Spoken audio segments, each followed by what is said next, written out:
Muy buenos días a todos nuevamente. Una mañana fría en Bogotá. Espero que en la costa y quienes estén fuera estén con más calorcito. Felices hoy de tener con nosotros a Cristóbal Rodríguez. Cristóbal inició su carrera profesional en el año 95. Cristóbal, desde sus inicios, ha estado vinculado con temas de talento y de gestión de talento humano. Inició como analista de recursos humanos, Cristóbal, ¿me corriges? Sí, Y sí. luego fue transformándose hacia un científico de datos, hacia aprovechar los datos precisamente en temas aplicados a gestión de talento y de recursos humanos. Para todos nosotros es muy importante oír cómo los datos apalancan este proceso. Tradicionalmente vemos más los datos orientados a ventas, al cliente, a finanzas, a operaciones, pero pues claramente la gestión de talento es un proceso que a todos nos interesa y realmente hoy, y cada vez lo vemos más, armar el equipo correcto, pues es parte del éxito de las compañías, una parte muy, muy importante. Entonces, qué rico que hoy con Cristóbal podamos ver casos de analítica, de people analytics, de analítica aplicada a eso, a identificar los equipos correctos, cómo atraerlos, cómo remunerarlos, cómo gestionarlos. Entonces yo creo que va a ser muy interesante. Cristóbal hoy es socio de una compañía que se dedica a hacer analítica para recursos humanos y no sé, Cristóbal, si quieras complementar un poco más de tu historia laboral. Bienvenido, qué rico tenerte con nosotros. Será un gusto estar esta mañana acá. Pues muchísimas gracias, Jimena, por tu presentación. Nada más, yo creo que lo has resumido muy bien. Empecé en el mundo de los recursos humanos y luego, como decían mis compañeros, me pasé al lado oscuro. Y entonces empecé De a los números. trabajar, efectivamente, primero en el mundo de la tecnología, trabajando en SAP y montando procesos de gestión. Y luego ya, pues, viendo cómo todos esos procesos de gestión al final van dejando datos, que era una pena que no se utilizaran, y me enganché a este mundo de la analítica de datos. Eh, Creo que es el futuro de la gestión de recursos humanos. Os lo voy a tratar de contar en estas 2 horas que tenemos, porque creo que no solamente es un elemento interesante para hacer, sino que realmente es un elemento que transforma la gestión, que transforma la forma en que vamos a gestionar los empleados en los próximos años. Y bueno, para la gente que estéis escuchándome y que seáis de recursos humanos, vais a entender esta capacidad transformadora, y para la gente que estéis metidos en el mundo del dato vais a ver también esto como un elemento, como un área de crecimiento, porque realmente es un área que está creciendo muchísimo y que, bueno, pues que estamos cada día más de moda, ¿no? En la gestión de las personas. Yo siempre digo que estamos viviendo lo que en un determinado momento vivieron los departamentos de marketing cuando los departamentos de marketing inicialmente prácticamente eran publicistas y lo que hacían era crear anuncios para determinados perfiles que ellos tenían en su cabeza, ¿vale? Y ahora no se concibe un departamento de marketing sin que haya una analítica de datos detrás, sin que haya una detección de perfiles, etcétera, etcétera, ¿no? Eso mismo, ese proceso de transformación de la gestión es el proceso que se está llevando a cabo en recursos humanos.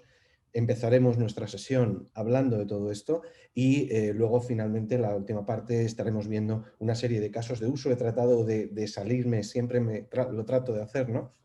De salirme de lo que es la tradición, ¿no? De, espera, vamos a ver una gráfica de absentismos y tal, sino vamos a hacer alguna cosa más interesante. Creo que vais a descubrir disciplinas de analítica que a lo mejor no conocéis y que vais a ver como muy interesantes. Y bueno, pues nada, vamos a empezar cuando queráis, si queréis. Solo me surge una curiosidad. Cuando estuviste en SAP, Sí. ¿trabajabas en el área de recursos humanos o trabajabas haciendo implementaciones de SAP No, apoyando recursos humanos? trabajaba haciendo implementaciones Ok, de SAP. Sí, sí. Por eso me decían que me había pasado al lado oscuro.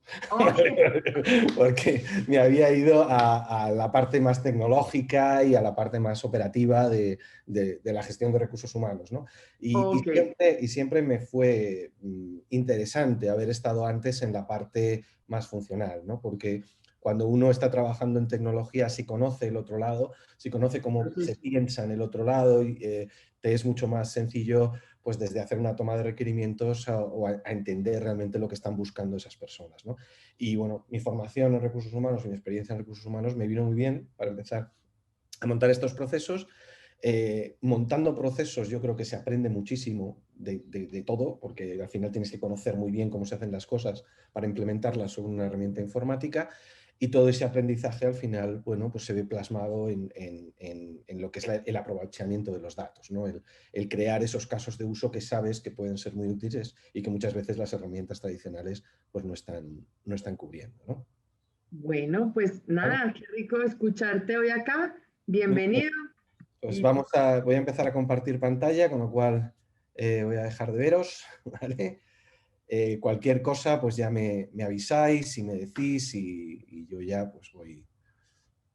ya estamos como empezando a ver tu pantalla. Vale, pues en principio. Para todos quienes tengan dudas, preguntas, pues también están las herramientas para levantar la mano. Lo hacemos la misma dinámica de la vez pasada. Podemos ir conversando en la medida en que se vayan dando las preguntas. ¿Te parece bien, Cristóbal, o Me prefieres al final? parece fantástico y lo haremos mucho más agradable para todos si cuando queráis me interrumpís sobre un tema de que estoy hablando y generamos una dinámica. No hay ningún problema en que me interrumpa. Excelente. ¿Vale? Muy bien, pues vamos a ello. Vamos a hablar de People Analytics, ¿vale? Vamos a hablar de la ciencia de los datos aplicada a recursos humanos, ¿vale? A ver, un segundo.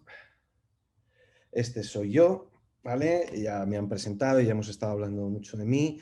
De esta transparencia yo lo único que destacaría es que soy de letras, ¿vale? Como se dice aquí en España, ¿vale? Vengo del mundo de las políticas y sociología, de dirección de recursos humanos, y me gusta resaltarlo porque hay mucha gente que a lo mejor desde el mundo de los recursos humanos, desde el mundo de la administración de empresas, del mundo de la psicología, el mundo del derecho, de graduados sociales, que se acerca al mundo de la analítica, en People Analytics decirles que es posible, que no hace falta ser un gurú de las matemáticas ni de la estadística para poder entrar en este mundo y para poder empezar a hacer cosas sobre él, ¿no? Hace falta formarse, ¿vale? Hace falta aprender cosas, ¿vale? Eso es obvio, pero todo cada día es más accesible porque la tecnología cada vez nos lo pone más accesible, ¿no?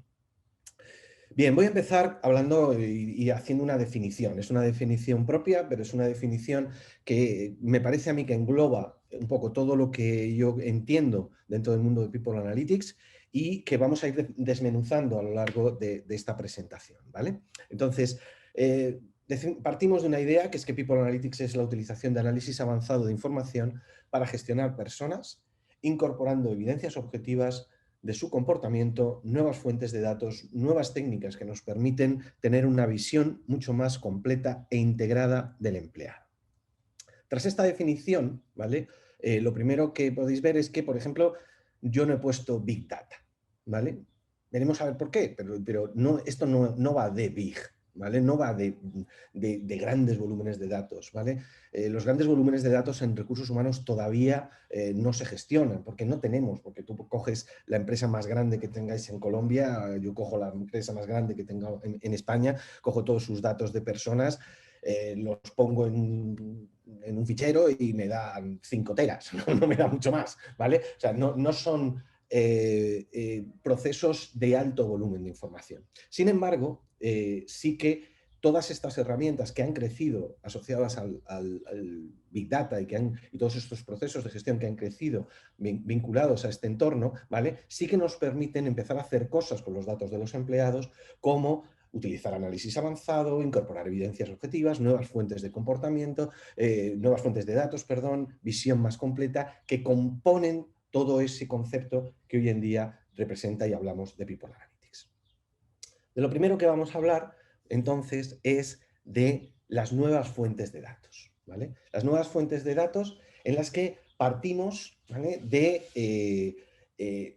¿qué aportan esas fuentes de datos? Pues fundamentalmente lo que nosotros hablamos es de que aportan variedad. Ahí les vamos a hablar de la V, ¿no? O sea, habéis de las Vs del Big Data, pues en este caso vamos a coger la V de variedad de ese Big Data, ¿vale? Y le vamos a incorporar en este concepto, ¿vale? Porque probablemente esta variedad es el mayor impacto de la tecnología que la tecnología está teniendo en el mundo de los recursos humanos. Nuestra capacidad para salir de nuestro entorno de gestión, de salir de nuestras herramientas donde estamos gestionando a las personas, ¿vale? De ese SAP de recursos humanos, de ese Success Factors, de ese Workday, salir de ahí, ¿vale? Y empezar a incorporar otras fuentes de datos que en un determinado momento ni siquiera nos planteábamos que pudiera ser información relevante para recursos humanos.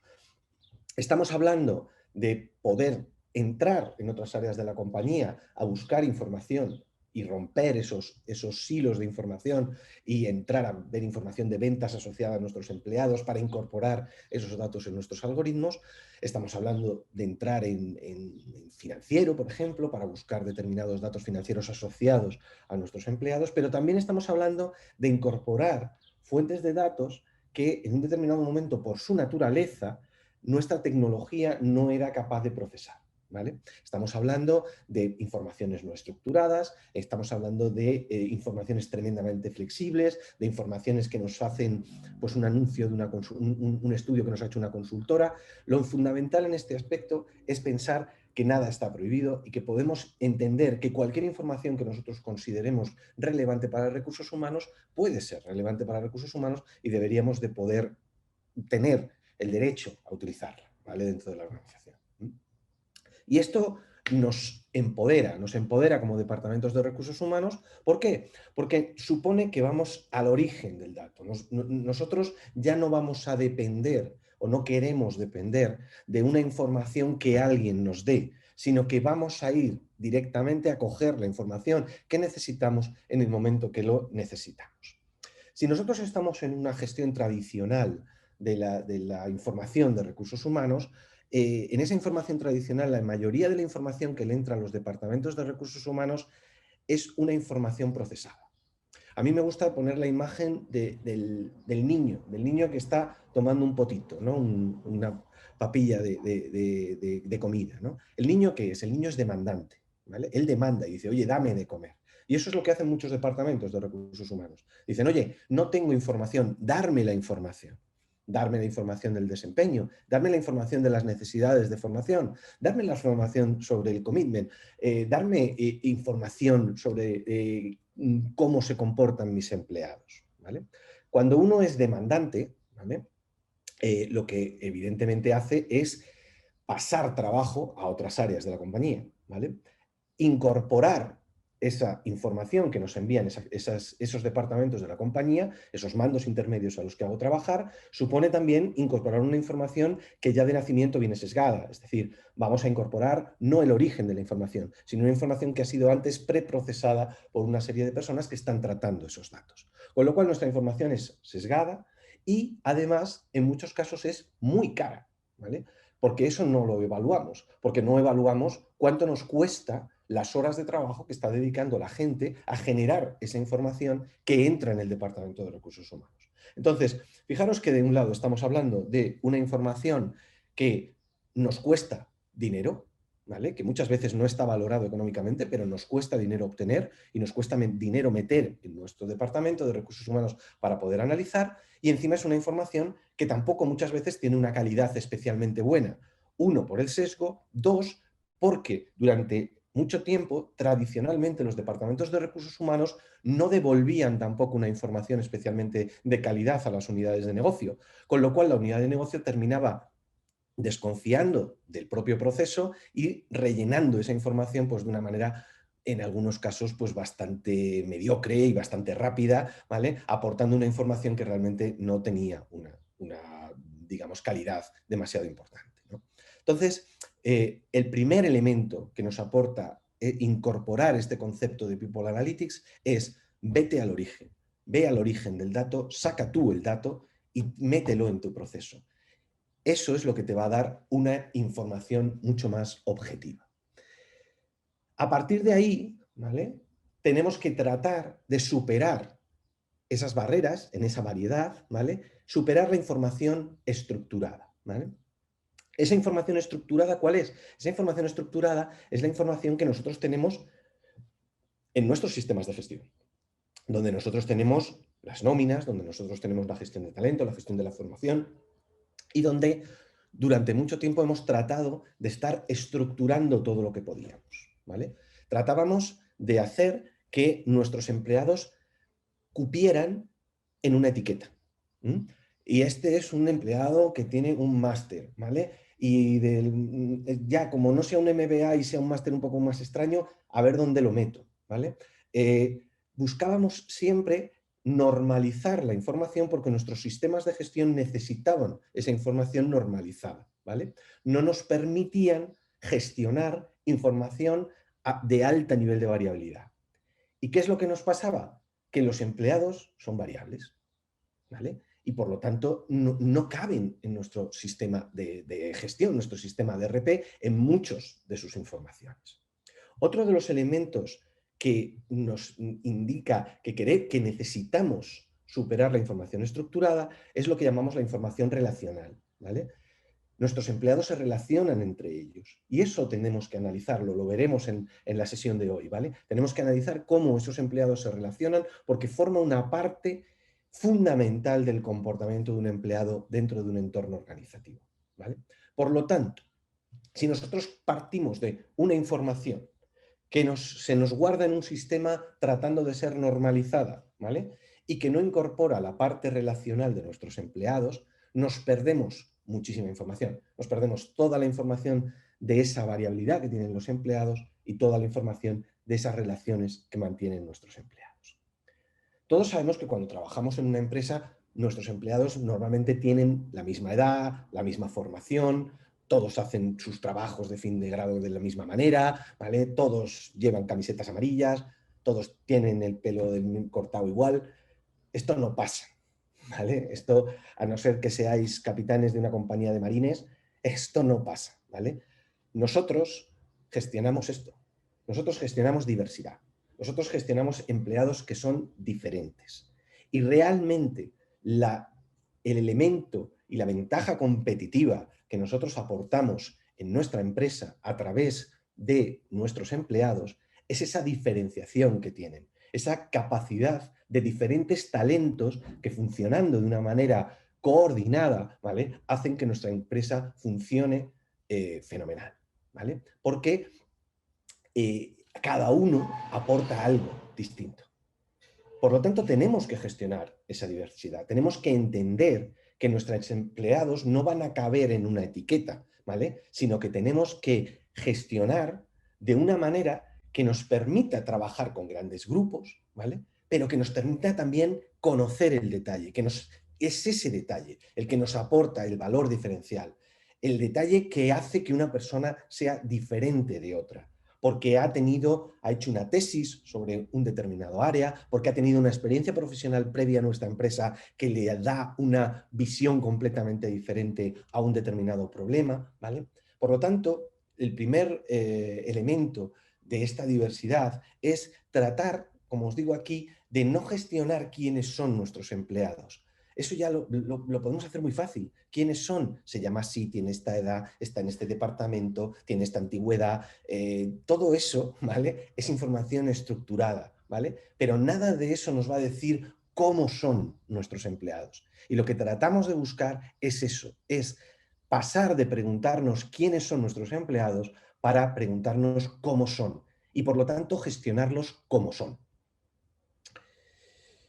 Hay un tesoro dentro de la información no estructurada, ¿vale? Y debemos dotar a nuestros departamentos de recursos humanos de herramientas que nos permitan precisamente investigar de manera masiva, vamos a ver un ejemplo posteriormente, y automática en todos los datos que nosotros tenemos de nuestros expedientes, ¿vale? Para que nosotros podamos encontrar, ¿vale?, esa pepita de oro que tenemos y que no sabíamos que teníamos, para poder localizar ese talento oculto, ¿vale?, ese talento que no se oculta por los pasillos, no se mete en un cuarto de baño y se encierra para que no lo encontréis. Normalmente ese talento oculto está metido en un sistema de información donde no hay forma de entrar a buscarlo, ¿vale? Estamos haciendo formularios de evaluación del desempeño donde metemos preguntas abiertas y en esas preguntas abiertas le decimos a los empleados cómo te ves dentro de 5 años, qué esperas de esta compañía dentro de unos años.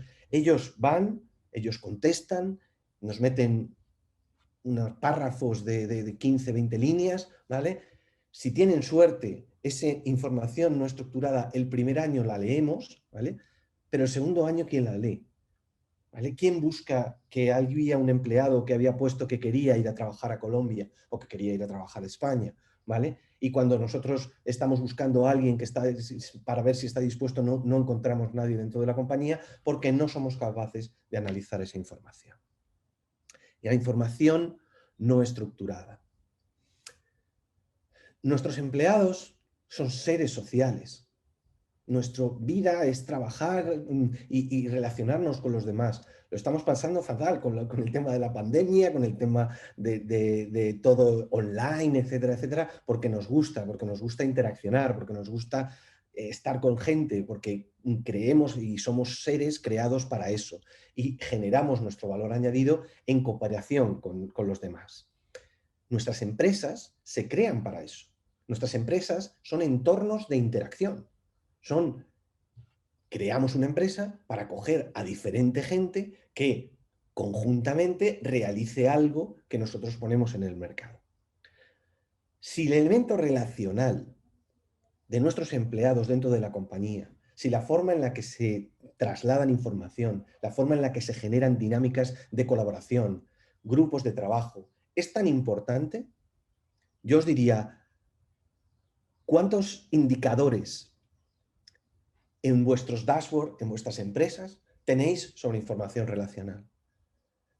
¿Cuántos KPIs existen sobre los niveles de relación, los diferentes equipos de trabajo, cómo fluye la información entre esos equipos de trabajo? La mayoría de las gestiones de recursos humanos no están analizando esta visión del empleado. No tenemos una visión de la empresa en cuanto a su carácter relacional y en cuanto a cómo fluyen esas relaciones entre nuestros empleados. Por lo tanto, nos estamos perdiendo un elemento absolutamente vital e importante que forma parte de la evaluación, del performance de nuestros empleados, porque hay empleados que son realmente talentosos y que forman núcleos realmente de receptáculos de talento que generan y distribuyen información a lo largo de toda la compañía. Tenemos gente que no puede desarrollar ese talento porque está aislada. Todo eso no lo sabemos. No incorporamos esa visión dentro de nuestras políticas de recursos humanos y, por lo tanto, ¿vale?, pasa desapercibido ese elemento que es un elemento fundamental, como os digo, a la hora de gestionar personas. Otro elemento fundamental dentro de lo que es nuestra definición de People Analytics, ¿vale?, sería hablar de evidencias objetivas de comportamiento, ¿vale? Un elemento absolutamente fundamental dentro de la gestión de recursos humanos actual, ¿no? Yo le he llamado la V de la verdad, ¿no? Saber de verdad qué están haciendo los empleados, ¿vale? En recursos humanos tenemos muchos datos que creemos que son datos, pero que son opiniones, ¿sí? Porque no vienen de una evidencia objetiva de comportamiento, viene de que alguien nos está diciendo, ¿vale?, que está pasando algo, ¿vale? Y por lo tanto, podrá estar muy fundada la opinión, podrá ser una opinión realmente establecida de una manera tratando de ser lo más científica posible, lo más objetiva posible, pero es una opinión, no es una evidencia objetiva de comportamiento indiscutible, ¿de acuerdo? Trabajar con esas evidencias objetivas de comportamiento nos va a permitir incorporar en nuestros modelos analíticos, ¿vale?, esa verdad de cómo el empleado está haciendo cosas, ¿vale? Y por lo tanto los va a hacer muchísimos más objetivos y nos va a permitir evolucionar hacia ese objetivo que tienen muchos departamentos de gestionarse basados en la evidencia. Cuando nosotros trabajamos un ratio matemático, como puede ser un ratio de la parte relacional de la que estamos hablando, en el sentido de que, por ejemplo, estamos haciendo una analítica de redes sobre las convocatorias de reuniones dentro de nuestra compañía. Y nosotros vemos que un determinado consultor, un determinado perfil dentro de la compañía, esa determinada persona está siendo reclamada continuamente para tener reuniones en diferentes áreas y se reúne del orden de 25 veces al mes, no es que yo le he preguntado a alguien, oye, esta persona está trabajando de una manera conectada, en equipo, con otra gente, etcétera, etcétera. Yo sé que lo está haciendo. Y yo tengo una evidencia objetiva de que lo está haciendo. Y lo puedo, además, hasta poner en un número, que es 25. Y puedo crear un modelo matemático, ¿vale?, que utilice ese 25 para darme una información adicional sobre ello. Eso son evidencias objetivas, ¿vale? Y eso es lo que tenemos que ir incorporando. No toda nuestra información debe de ser sustituida por información, por evidencias objetivas, muchísimo menos, ¿vale? No estamos hablando de que ya la información de un jefe, de un mando intermedio, debe de ser descatalogada, ni muchísimo menos, ¿vale? O sea, lo que estamos hablando es de que tenemos que incorporar, además, una serie de evidencias, de datos que se basan en cosas indiscutibles, ¿vale?, y que nos van a dar una información muchísimo más completa de lo que está haciendo el empleado y de cómo está realizando su trabajo. Por lo tanto, acudimos a la fuente, ¿vale? Ya hemos dicho que uno de los objetivos es vamos a la fuente. ¿Dónde está la fuente? Pues está en las convocatorias de reuniones, ¿vale? A partir de ahí, ¿qué hago? A partir de ahí me saco una serie de ratios matemáticos que luego comentaremos, ¿vale?, y que son ratios matemáticos, no son opiniones, ¿vale? No voy a pedir, oye, esta persona está muy integrada en el equipo, no, lo voy a ver. Lo voy a ver en cuanto a con cuántas personas se está comunicando, con cuántas personas se reúne, si se reúne con gente de su mismo departamento o realmente está trabajando con gente de otros departamentos, etcétera, etcétera, ¿vale? Muchas veces trabajamos o buscamos un determinado dato, un determinado ratio matemático, ¿vale?, sin saber ni siquiera qué significa, ¿vale? No sé lo que significa, pero están haciendo algo diferente. Yo os pongo un ejemplo, ¿vale? Hace tiempo, cuando yo trabajaba en un cliente grande y tal, pues a mí muchas veces te pasa que te dan un email de dominio del cliente y, bueno, pues como tienen una newsletter que envían a todos los que tienen esa cuenta de correo con ese dominio, pues a mí me llegaba una newsletter pues muy bonita, con los proyectos que se estaban ganando y cómo evolucionaban los proyectos, y este es el empleado que queremos destacar este mes porque está destacado en Arabia y no sé qué, ¿vale? Una newsletter que estaba trabajada y que estaba trabajada por el Departamento de Recursos Humanos, ¿vale? Entonces yo, una vez hablando con el Departamento de Recursos Humanos, digo, oye, que yo recibo esto y tal. Sí, sí, además, oye, qué bien lo trabajáis y no sé qué. Digo, ¿sabéis quién la lee? Pues no. ¿Os imagináis que un departamento de marketing hiciera un lanzamiento de mails y le diera igual quién lo lee? No se lo plantea un departamento de marketing hacer eso, evidentemente. No solamente saben quién lo abre, saben si ha hecho clic, saben todo el comportamiento que ha tenido ese cliente con ese mail, ¿vale? Nosotros estamos interaccionando con todos los empleados de nuestra compañía y no sabemos ni siquiera si abren el mail, ¿vale? No sabemos si luego navegan a ver datos sobre ese proyecto o a ver la entrevista con ese empleado. ¿Es algo definitivo? No, pero sé que hay gente que lee el mail y hay gente que no. Y eso es objetivo. Eso es una evidencia objetiva. Este lo han abierto, estos no lo han abierto. ¿Qué significa eso? ¿Significa mayor integración en la empresa? No lo sé. Pero sé que tengo un elemento objetivo de comportamiento que puedo incluir en mis modelos y que no es discutible, ¿vale? Entonces, ese tipo de información es la que tratamos de buscar cuando estamos hablando de buscar esas evidencias objetivas de comportamiento, de bajar al detalle y ver cómo nuestros empleados se están comportando, ¿vale? Y luego, en base a eso, ¿vale?, hallar los cálculos matemáticos que sean y tomar las decisiones correspondientes en base a esos datos, ¿vale? Es evidente que cada vez hay más datos. Es evidente que cada vez hay más trazabilidad. Y eso lo hemos podido ver con esta pandemia, donde rápidamente la inmensa mayoría de las compañías se han digitalizado, donde ahora mismo ya dejamos una trazabilidad absoluta de lo que estamos haciendo, de con quién nos vemos, cuánto duran nuestras reuniones, etcétera, etcétera. Todo eso son elementos que podemos ya analizar, y que podemos sacar conclusiones en base a eso. Y toda esa información, toda esa trazabilidad, todos esos nuevos datos que nosotros incorporamos para tener una visión diferente de nuestros empleados, hacen también que se visualicen cosas que hasta ahora estaban ocultas. Es decir, cosas que nuestros empleados estaban haciendo y que nosotros no sabíamos que lo hacían. Para bien, normalmente. También en algunos casos para mal, pero muchas veces para bien. Porque nos damos cuenta de que hay empleados que estaban haciendo mucho más de lo que nosotros pensábamos que estaban haciendo y que realizaban unas labores de coordinación entre su gente que nosotros no teníamos ni idea. Entonces, cuando nosotros hacemos mucho más visible a nuestros empleados, ¿vale? Cuando visualizamos sus comportamientos de una manera mucho más clara, también fomentamos cambios culturales. También somos capaces de entender nuestra gestión, no ya de recursos humanos, sino nuestra gestión en general de dentro de los equipos de la compañía de una manera diferente. No, imaginaros que nosotros tenemos un jefe, ¿vale? Y le decimos, oye, que es que joder, haces una gestión muy presencialista. Parece que solamente aquí la gente que vale es la gente que se queda fuera del horario de trabajo y se queda aquí trabajando hasta las tantas, ¿vale? ¿Y qué te dice el jefe? ¿Y qué sé yo? Si el único comportamiento que yo veo de mis empleados es ese. Si no puedo valorar otras cosas. Entonces la cuestión es, hagamos visible a nuestros mandos intermedios, hagamos visible a nuestra organización cómo nuestra gente está trabajando y eso nos permitirá incorporar unas formas de gestión diferentes a las que nosotros estábamos acostumbrados.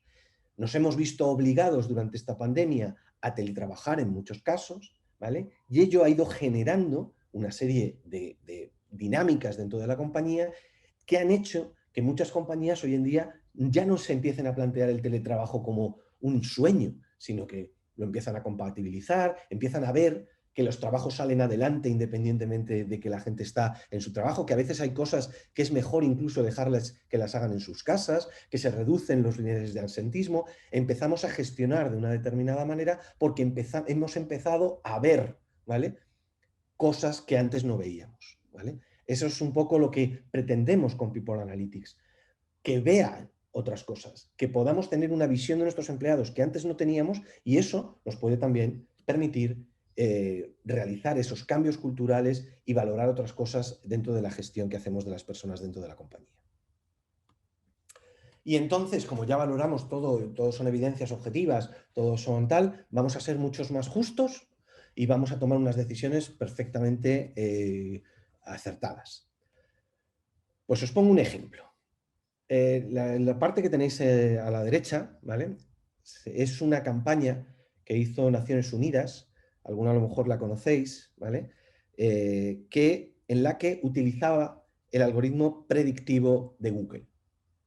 El algoritmo predictivo de Google, y lo que hizo Naciones Unidas con él, fue que tú empezabas a escribir las mujeres deberían y él te completaba y empezaba a estar en casa, ser esclavas, estar en la cocina, ¿no?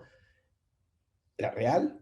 Naciones Unidas lo puso en su campaña a favor de las mujeres, etcétera, etcétera, ¿vale? Y cuando se le pregunta a Google, Google dice, mi algoritmo es perfecto, mi algoritmo funciona perfectamente. Eso es lo que la gente escribe, ¿vale? Esto lo que nos hace pensar es que los algoritmos no son justos, no tienen por qué serlo, ¿vale? Un algoritmo no es un árbitro de la verdad, ¿vale?, por muchas evidencias objetivas de comportamiento que nosotros metamos dentro, ¿vale? Es un traductor de cómo funciona la realidad y traslada, por tanto, esa realidad a su funcionamiento. Cuando nosotros estamos haciendo un algoritmo, nosotros hacemos que ese algoritmo aprenda. Ese machine learning que estamos hablando siempre, ¿no? Ese learning que hace el algoritmo lo hace en base a los datos que existen y con los que nosotros entrenamos a ese algoritmo. Si nosotros entrenamos un algoritmo en el que queremos ver la probabilidad de promoción que tienen los empleados dentro de mi compañía en base a una serie de perfiles, y en ese y en esos datos que nosotros le metemos al algoritmo para que aprenda, resulta que llevamos 40 años sin ascender a una mujer, ¿qué va a decir el algoritmo? El algoritmo va a decir, mujer, inmediatamente no asciende. ¿Me entendéis? Con lo cual, no es que nosotros, porque hagamos las cosas con People Analytics, porque hagamos nuestras cosas con algoritmia, ¿vale? Vamos a ser más justos. No. Vamos a probablemente a ver de manera diferente, vamos a tener que entender que ese sesgo algorítmico existe y existirá, vamos a tener que hacer unas valoraciones o unas definiciones del éxito del algoritmo diferentes si lo que queremos es adaptar esos datos a el cambio cultural que yo quiero tener en mi compañía, ¿vale? Vamos a tener que trabajar mucho porque estamos trabajando con personas, ¿vale? Aquí no se trata de vender un producto, aquí se trata de trabajar con las personas que están trabajando con nosotros, ¿vale? Y tenemos que entender todo eso a la hora de definir realmente qué queremos obtener con un algoritmo de este tipo, ¿vale? Todos los algoritmos se van a equivocar, todos, ¿vale? No existe el algoritmo que acierte al 100%, ¿vale? Es más, un algoritmo que acierta al 100% es un algoritmo que no funciona, es un algoritmo que está mal hecho. Es una cuestión que se llama sobreajuste dentro del algoritmo, ¿vale? Entonces, la cuestión es cuando nosotros trabajamos en People Analytics, ¿vale? Partimos de esa base de decir, oye, todos los algoritmos se están equivocando, ¿vale? Y además puede ser que no sean justos. Entonces son bases que nosotros tenemos que siempre valorar. Es algo filosófico, pero cuando estamos, como os digo, trabajando con personas, tenemos que hacernos esas preguntas. Entonces, por un lado, diremos, oye, vale, nos equivocamos. Y si nos estamos equivocando, tendremos que valorar si nos equivocamos más o menos que si lo hiciera un humano. Si nos equivocamos menos que lo que hace un humano, ¿vale? Y encima lo hacemos más deprisa y más barato, ¿vale? Podemos ver, ¿vale? El porcentaje en que se mejora la operativa por la utilización de ese algoritmo, ¿vale? Además, el algoritmo nos puede permitir visualizar cosas que no veíamos antes de su utilización, ¿vale? Y nos va a permitir, ¿vale?, tomar una decisión o no, ¿vale?, con una mayor información. ¿De acuerdo? Entonces, en el lado de los algoritmos se van a equivocar, ¿vale?, lo que tenemos que poner es la operativa del algoritmo y la capacidad visual del algoritmo de ver cosas que antes no veíamos porque las vemos con un nivel de desagregación, ¿vale? En el lado de el algoritmo no es justo, ¿vale? Lo que tendremos es que planteárnoslo desde el inicio, decir, oye, vamos a ver si es justo o no es justo, vamos a ver cuando se equivoca con quién se está equivocando, ¿vale? Se está equivocando siempre con los mismos. Esta variable es una variable que tengo yo que ponderar dentro de mi definición del éxito para que realmente entienda el algoritmo que eso no es lo que quiero, que lo que quiero es otra cosa, ¿de acuerdo? Y eso entra dentro también de nuestra definición algorítmica, ¿de acuerdo? Con lo cual, esto no va solo de matemáticas, esto no va solo de que cojo datos, los pongo y ¡pum!, me aparece aquí un... No, hay que valorar muchas cosas porque tenemos que entender eso, que no porque estemos utilizando un algoritmo vamos a ser más justos y no porque estemos utilizando un algoritmo siempre vamos a acertar, ¿de acuerdo? Y son elementos que cuando estamos haciendo algoritmia que afecta al funcionamiento de las personas que trabajan con nosotros, pues debemos siempre de tener muy en cuenta. Y es por eso, por lo que la inmensa mayoría de las reclamaciones, de las demandas que tenemos de las direcciones de recursos humanos, en la inmensa mayoría de las veces no son sobre algoritmos predictivos puros, ¿vale? ¿Qué es una demanda sobre un algoritmo predictivo? Pues evidentemente, si a mí me dicen, oye, calcúlame el número de horas de absentismo que vamos a tener este mes o el mes que viene, calcúlame absentismos de larga duración, de baja duración, etcétera. Ahí hay determinadas variables, ¿vale?, que nosotros podemos utilizar, que podemos estimar y que podemos hacer esa predicción de lo que va a llegar a pasar, ¿vale?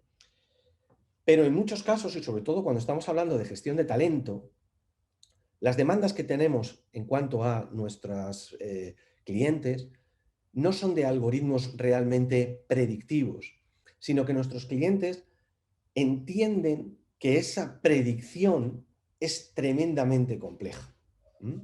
Si a mí me dicen, Cristóbal, oye, necesitamos un algoritmo que me haga una predicción sobre el talento de esta persona y sobre el nivel de éxito que va a tener esta persona si yo la contrato, ¿vale?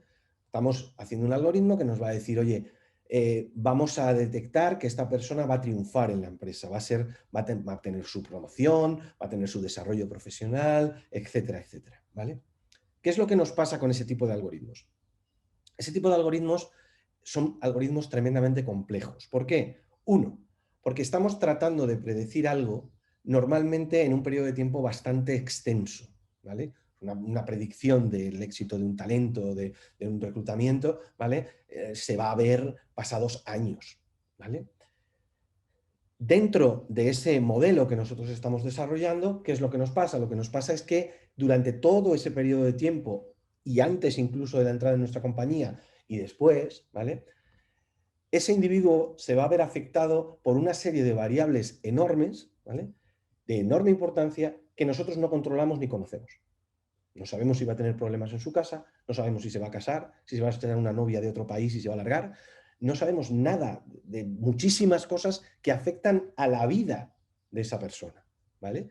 Al libre albedrío de esa persona de tomar determinadas decisiones no basadas solamente en las variables que yo he introducido en el modelo, ¿vale?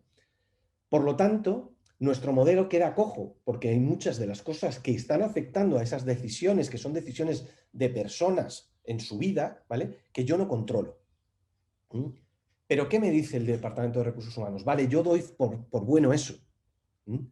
Yo sé que a lo mejor tu nivel de predicción de lo que va a pasar de aquí a 5 años con estas personas no es de una cura así de un 80%, ¿vale? Pero lo que yo quiero es desarrollar un modelo con un carácter menos predictivo, pero más descriptivo. Lo que yo necesito saber es finalmente las gentes que tienen éxito en mi compañía, cómo son. ¿Qué características normalmente tienen? ¿Cuáles son las variables que más afectan cuando nosotros estamos determinando el éxito de esas personas dentro de mi compañía? Porque en base a ese conocimiento, a esa descripción de los elementos que confluyen a la hora de que ocurra algo, ¿vale? En base a eso, yo puedo establecer una política de recursos humanos que maximice determinadas cosas, que busquen determinadas fuentes de reclutamiento de manera diferente, etcétera, etcétera, etcétera. ¿Entendéis? Entonces, hay muchos algoritmos con los que trabajamos donde no primamos, hombre, evidentemente que no sea una escopeta de feria, ¿no? Y que no falle todo, ¿vale? Pero no primamos tanto la capacidad predictiva del algoritmo como su capacidad descriptiva de una situación que dé información al Departamento de Recursos Humanos para que tome determinadas acciones, que tome determinadas medidas, ¿vale? Y eso es lo que a ellos les empodera para poder decir, ah, mira, es que estoy viendo esto de una manera que antes nunca la veía, ¿vale? Estoy viendo cosas que antes no entendía por qué estaban pasando, ¿vale? Hay un ejemplo fantástico de una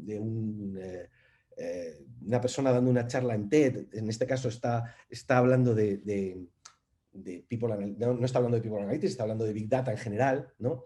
Y él está hablando y dice, ¿sabéis cuál es el pastel que más gusta en Norteamérica? Y todos dicen, el pastel de manzana, ¿vale?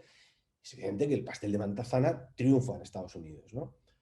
Y entonces él dice, y en un determinado momento, en estas grandes superficies, empezaron a vender pasteles de manzana que eran no tan grandes, sino más pequeños.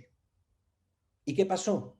Pues que el pastel de manzana no fue el más vendido. El pastel de manzana pasó a ser el segundo preferido por los norteamericanos, porque cuando ellos podían elegir, cuando no tenían que comprar un pastel para toda la familia individualmente, los que compraban, pues uno compraba el de mora y el otro compraba el de manzana, pero el otro compraba el de fresa. Es decir, nuestra capacidad de análisis, cuando desagregamos la información, cuando bajamos al detalle, nos permite ver cosas que antes no veíamos cuando veíamos lo veíamos a un nivel de agregación más alto, ¿vale? Y esa capacidad de desagregación, esa capacidad de ver cosas que antes no veíamos, de ver diferente determinadas situaciones, es lo que realmente empodera al Departamento de Recursos Humanos para poder empezar a realizar acciones completamente diferentes porque tiene una visión completamente diferente de esos empleados y de esos procesos de gestión. Gestionar a las personas, por lo tanto, y tener esa visión mucho más completa e integrada de un empleado. Esa V de visión es la que nos va a permitir hacer cosas diferentes. ¿Por qué? Porque esto no va esto de People Analytics no va de hacer lo mismo más chulo, ¿vale? No va de hacer lo mismo con cuadros de mando y colores y ahora esto lo pongo aquí con una línea de tendencia súper guay, etcétera, ¿vale? No va ni siquiera de responder más rápido a las cuestiones del negocio, ¿vale? Ni siquiera va de vamos a meternos en People Analytics que está de moda. Esto va de que si nosotros, como en el pastel de manzana, somos capaces de ver a nuestros empleados de manera diferente, ¿vale? Podemos gestionarlos de manera diferente.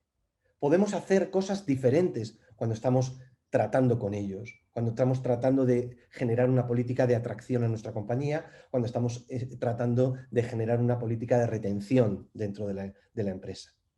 People Analytics va de tener esa visión multidimensional que nos permite ver más allá de una información general, estructurada, etcétera, etcétera. People Analytics nos va a permitir ser y hacer cosas distintas, ¿vale? Y eso es lo que pretendemos, tener una foto de nuestros empleados mucho más completa, mucho más integrada, ¿vale? ¿Por qué? Porque nuestros empleados no son un conjunto de piezas dispersas. No funcionan así. Yo no cojo y tengo mis empleados en formación, mis empleados en remuneración, mis empleados con un análisis de engagement que he encargado a una consultora externa y que tengo en un Excel metido en mi ordenador. Mis empleados con una visión de la evaluación del desempeño que tengo metido en Workday. Yo no puedo gestionar a los empleados teniendo cada cosa en un lado. Necesito tener esa visión de conjunto para perfilar y ver realmente quién es, ¿vale? Para coger todo, meterlo en conjunto y ya con ello darme idea de quién es mi empleado y cómo está funcionando dentro de mi compañía. Y eso es People Analytics también, ¿vale? Esa capacidad de integración, ¿vale? Que me va a permitir tomar mejores decisiones, obviamente, y muchas veces cuando hacemos esa labor de integración, ver cosas que no veíamos y por lo tanto devolverle a las áreas de negocio cosas que las áreas de negocio ni siquiera conocían. Y entonces sí, es cuando las áreas de negocio dicen, ole por recursos humanos, que me está devolviendo una información que yo no conocía. Porque si la información que devolvemos a las áreas de negocio es la misma información que las áreas de negocio me han mandado a mí, pues evidentemente mi crédito como departamento pues no es el mejor, ¿vale? Con lo cual de lo que estamos hablando es de transformar la gestión de personas, de crear algo diferente completamente, ¿vale? Para gestionar a nuestros empleados de una manera diferente. ¿Y cómo hacemos eso? ¿Cómo gestionamos a nuestros empleados de una manera totalmente distinta? ¿Vale? Pues eso lo vamos a hacer utilizando técnicas de análisis avanzado, ¿vale? Vamos a incorporar en nuestros procesos de gestión herramientas, algoritmia, formas de hacer las cosas diferentes que nos van a ir permitir incorporar, ¿vale? Esa nueva forma de gestionar la información que realmente es el paradigma que va a cambiar la gestión de recursos humanos en los próximos años. Y para ello, ¿vale? Vamos a empezar a ver algún tipo de escenarios, de casos de uso que nosotros hemos hecho, ¿vale? Y que nos permiten, bueno, pues posicionar la información de recursos humanos de una manera diferente, ¿vale? Vamos a ver en este caso varios casos, ¿vale? Vamos a empezar con análisis de información no estructurada, vamos a ver también un análisis de supervivencia asociado a una detección de abandono, vamos a ver también un análisis de clusterización, donde vamos a ver cómo utilizar esa visión multidimensional de nuestros empleados, ¿vale? Vamos a ver también cómo incorporar esa fantástica información relacional de la que hablábamos al inicio de la presentación, ¿vale? Entonces, hemos seleccionado estos casos, son, digámoslo así, un poco menos tradicionales de lo que es la algoritmia pura, ¿vale? Pero creo que nos van a dar una visión de lo que pretendemos, ¿no? que es mostraros ese paradigma, ese cambio de paradigma que supone People Analytics en los departamentos, tratando de mostraros la utilidad de trabajar con información no estructurada, tratando de mostraros la utilidad de trabajar con información relacional y tratando de mostraros cómo la algoritmia en esos análisis descriptivos, ¿vale? Esa capacidad descriptiva que tiene la algoritmia nos va a permitir bueno, pues ver cosas que de otra manera no podíamos ver, ¿vale? Bien, pues voy a empezar ya con los casos de uso. No sé si hasta este momento vais bien, tenéis alguna pregunta, algo que queráis comentar de lo que hemos explicado hasta ahora. ¿Nada os ha generado debate? Muy bien, Cristóbal. No sé si alguien tenga preguntas, pero vamos muy bien. ¿Sí? No hay ninguna mano levantada todavía. Bueno, pues nada, pues entonces vamos a entender que es que estáis muy metidos en la presentación, ¿vale? y vamos a seguir adelante, ¿vale?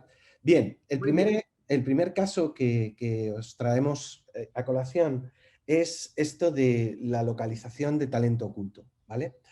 En este caso, pues bueno, existe un departamento y se busca, hay una reestructuración del departamento de movilidad interna, ¿vale? Y dentro de esa reestructuración del departamento se creó un buscador de talento que permitía localizar perfiles dentro de la empresa, buscando eso, precisamente información no estructurada, ¿vale? El caso de uso es, digamos, esta es una multinacional donde, bueno, pues ellos están haciendo siempre procesos de búsqueda de ese talento interno para hacer procesos de movilidad interna, y ellos mismos se dan cuenta de que muchas veces no conocen lo que hay dentro, ¿vale? Que les cuesta muchísimo encontrar candidatos internos, ¿vale? Que muchas veces se dejan candidatos buenos, ¿vale? Que luego aparecen y que se cabrean porque no se les ha tenido en cuenta en una determinada vacante, a pesar de que ellos tenían un perfil, ¿vale? No se les ha llegado a localizar, etcétera, etcétera, ¿vale? Entonces, en base a eso, desarrollamos dentro del proceso de movilidad interna lo que llamamos un localizador de talento, ¿vale? Ese localizador de talento tenía dos características fundamentales, ¿vale? En este caso, por un lado, trabajábamos toda la parte de información estructurada, ¿vale? Es decir, introducíamos información procedente de los sistemas operativos que permitían que ellos pudieran hacer filtros de todo tipo sobre si el empleado estaba en este departamento, cobraba estos sueldos, qué evaluación del desempeño tenía, etcétera, etcétera.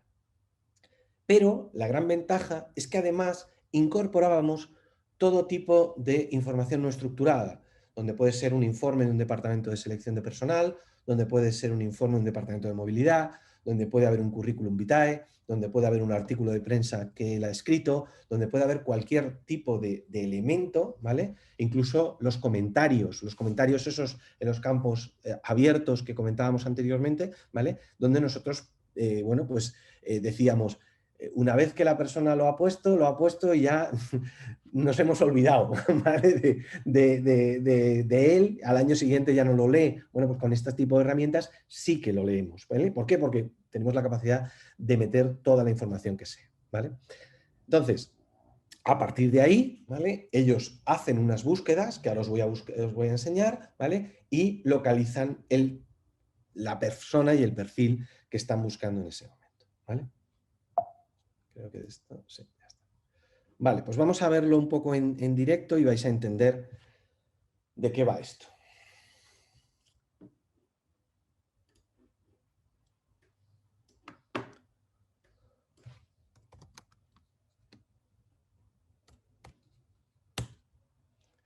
Bien, fijaros de lo que estamos hablando. Esto no es evidentemente la aplicación que se les montó, luego la hemos montado en otras compañías también. Estamos ahora mismo terminando un proyecto y esto es un prototipo que nosotros tenemos y donde, bueno, pues vamos a ver un poco la funcionalidad, la potencia. La idea no es tanto que veáis la aplicación como que veáis la potencia que nos da trabajar con este tipo de información no estructurada y trabajar con text mining y trabajar con este tipo de descomposición de la información, ¿vale? Entonces, en este caso, podemos irnos a seleccionar pues gente que estuviera, fijaros que es parto de más de 80.000 registros, más de 80.000 personas trabajando, ¿vale? Le digo que de momento quiero buscar en la gente activa, ¿vale? Vamos a decir que queremos gente con una evaluación del rendimiento excelente, ¿vale? Aquí ya vamos viendo cómo él va seleccionando, ya de los 80.000 ya estoy en 4.117, ¿vale? Fijaros cómo además, bueno, pues vamos viendo cómo me va localizando dónde está la gente, ¿vale? De estos 4.000, dentro de lo que es el salario, pues vamos a limitarlo a, por ejemplo, no quiero gente que gane más de 60.000. Vale, pues de esos señores que teníamos, 80.000, ¿vale? Que sean activos con una evaluación del rendimiento excelente y que ganen menos de 60.000, pues me quedan 1.127, ¿vale?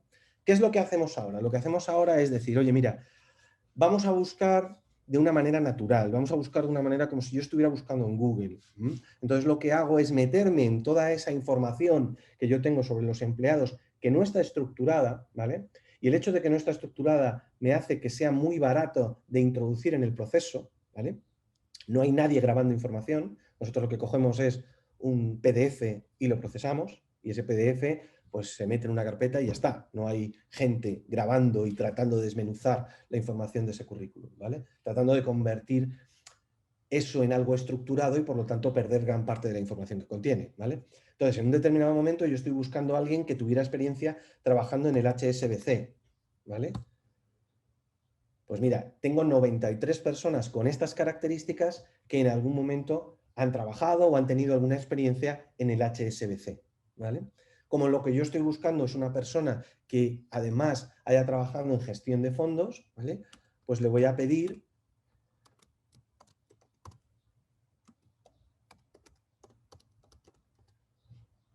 a ver si ahí tengo suerte y alguien de estos ha trabajado en gestión de fondos, ¿vale? Pues me dice, son 10. Partíamos de 80.000, ¿vale?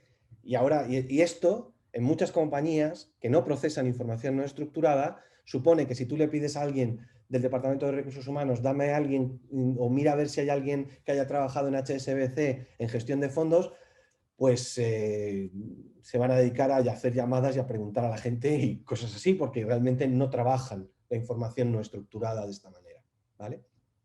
A partir de ahí, a mí me puede interesar, oye, pues mira, ya es una cantidad maja. ¿Tengo suerte y hay alguno, disculpa, hay alguno que esté en Madrid? Pues mira, tengo 4 en Madrid, ¿vale? Pues dámelos. Bien, pues estos son los que yo quiero, ¿vale? 4 personas que actualmente están en Madrid, que están activos, que ganan menos de 60.000, que son excelentes y que además tienen una experiencia en gestión de fondos dentro del HSBC, ¿vale? Y puedo entrar a ver su perfil y puedo acceder a su currículum, ¿vale? Y en este currículum, que a lo mejor nadie ha visto hasta este momento, ¿vale? Simplemente ha entrado en una carpeta, ¿vale? Yo encontraré, a ver,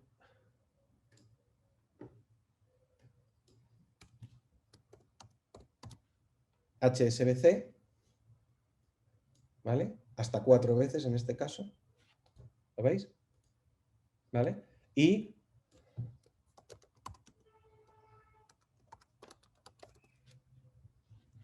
ahí lo tenéis.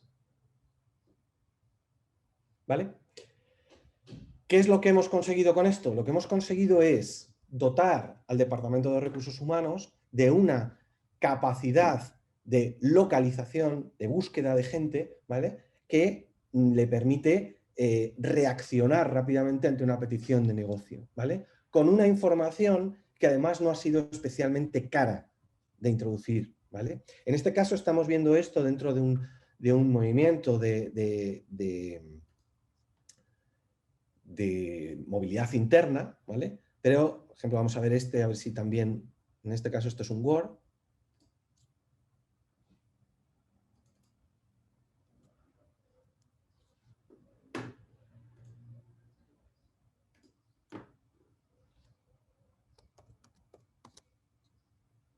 ¿vale? Ahí lo tendríamos y bueno, también estará